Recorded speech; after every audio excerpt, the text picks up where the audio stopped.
Well, how many of you guys are familiar with Little Rock 9? Have any of you guys heard that before? Little Rock 9? Way before your time.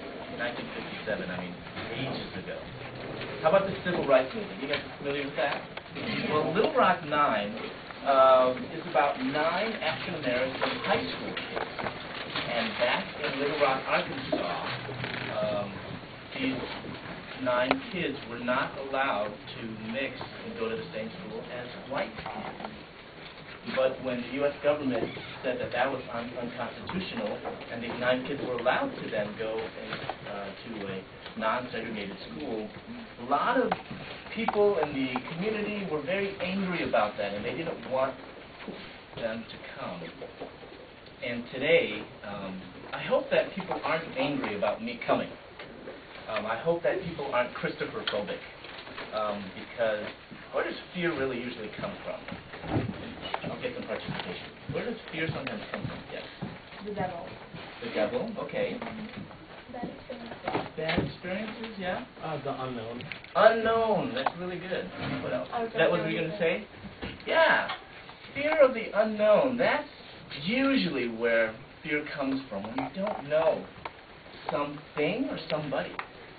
And that's probably the case of these 9 high school kids that were African American. People didn't know them. They didn't see them as people. And so some people, that develops fear. So I'm so glad that you all came here today to, I guess, hear from me. Because the reality is that's the best way to dispel fear, right? To actually get to know someone and hear it right from them, or right from their mouth. How many of you guys know identical twins? Anybody? Wow, most of you guys. Are identical twins totally identical?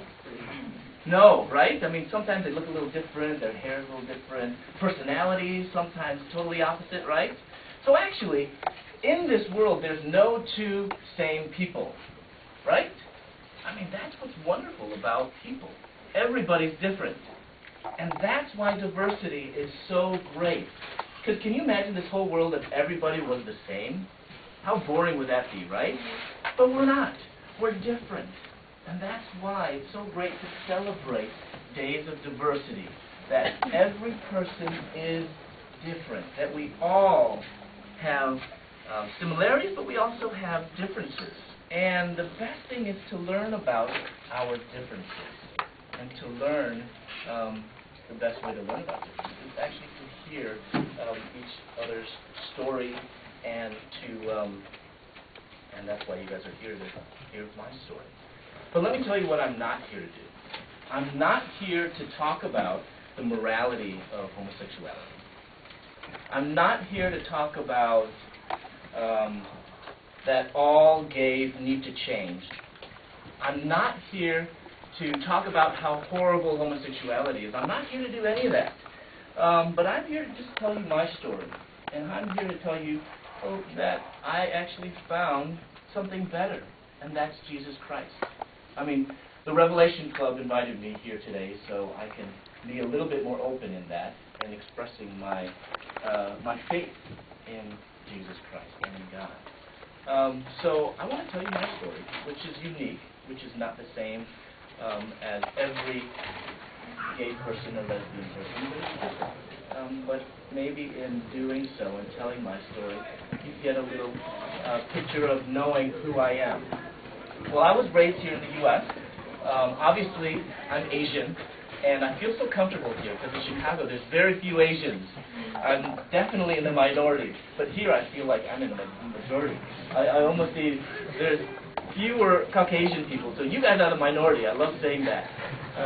But back in Chicago, you see, I was definitely in the minority, and my parents were not Christian. I was raised in a home that was not religious at all, but my parents raised me with very traditional Chinese values. So since I see a few Caucasian here, or non-Asians, I'm going to tell you about Chinese values. And most of you guys know what I'm talking about. First of all, obey your parents, right? Do what they say, not what they do. Second, do well in school, right? I don't know about here in California, but in Chicago, the few Asians, I mean, it was so competitive. You know, we had to bring home those A's. If you brought home a beef, you wouldn't get to eat for a week. And the last thing is really important. You must practice piano, right? How many of you Asians practice piano? Parents, I say practice piano. Well, you see, I never fit in with the other American boys because obviously I look different. I mean, I fit in here. But I looked different. I acted different. I had different interests. And God had given me the gift of music, the gift of sensitivity. And people can't take away those God-given gifts. But He can twist the perception of them. And I was viewed and I was ridiculed as being effeminate from a young age. The first time I remember having same-sex interactions was when I was 9 years old, after I came across pornography at a friend's house. And at such a young age, I mean, imagine that, 9 years old. That's pretty young, right? Most of you guys are 14, 15, 16, 18, right? 14 to 18, right? Right. Well, 9 years old, I came across pornography. I was so afraid of those feelings. I was confused. I had no one to talk to. My parents hadn't had to talk about the birds and the bees with me yet. How many of you guys have had to talk with your parents about the birds and the bees? Wow, really? And some Asians, too. I'm so impressed. Because Asians, we never talk about that three-letter word. But I never had that talk about the birds and the bees. So I was so confused about those feelings. No one to talk to. And I kept those feelings hidden through high school, college, and even the Marine Corps reserves. Then when I started dental school, I no longer kept it a secret, and I came out of the closet as a gay man. Then when I started dental school, I moved away to Louisville, Kentucky, and I came out.